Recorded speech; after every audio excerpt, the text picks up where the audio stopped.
যুদ্ধ বিধ্বস্ত সিরিয়ায় ভাঙাচোরা বাড়ির নিচে লুকিয়ে ছিল এক ঐতিহাসিক বিস্ময়। ইদলিব প্রদেশে মিলল ১৫০০ বছর পুরানো বাইজেন্টাইন যুগের সমাধি। সিরিয়ার উত্তরাঞ্চলীয় প্রদেশটির মারাত আল নোমানে ধ্বংসস্তূপ সরানোর সময় হঠাৎই নজরে আসে পাথরে খোদাই করা এক প্রাচীন গম্বুজ।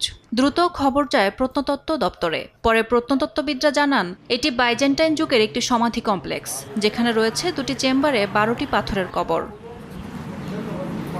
সমাধির চারপাশে ছড়িয়ে ক্রুশচিহ্ন, প্রাচীন মাটির পাত্র ও কাঁচের টুকরো। ইদলিবের প্রত্নতত্ত্ব পরিচালক জানান এই প্রদেশেই আছে সিরিয়ার প্রায় ৮০০টি প্রত্নস্থল। স্থানীয়রা বলছেন আগের দিনে এরকম কিছু পেলে লোকজন তা গোপন করত, কেননা সরকার জমি বাজেয়াপ্ত করতে পারে। তবে এখন বেশিরভাগ মানুষ চায় প্রত্ন সম্পদের সংরক্ষণ। পর্যটনের জন্য এসব খুলে দেয়া হলে তা স্থানীয় অর্থনীতিকেও চাঙ্গা করতে পারে বলে মনে করেন তারা। আগে অনেক বিদেশি পর্যটক বেড়াতে আসতো শুধু ধ্বংসাবশেষ দেখতে। এখন এগুলো সংরক্ষণ করা হলে আবারও পর্যটকের সমাগম হবে, যা অর্থনীতিকে চাঙ্গা করবে। প্রত্নতাত্ত্বিকরা এখন জমে থাকা ধ্বংসাবশেষ সরিয়ে কঙ্কাল ও মাটির তৈজসপত্র উদ্ধার করছেন। যুদ্ধের ধ্বংসস্তূপে উঠে আসা বাইজেন্টাইন সমাধি শুধু ইতিহাস নয়, নতুন আশার আলো দেখাচ্ছে স্থানীয়দের। তাদের আশা, ইতিহাসের এই নিদর্শন হয়তো আবার বদলে দিতে পারে তাদের ভবিষ্যৎ।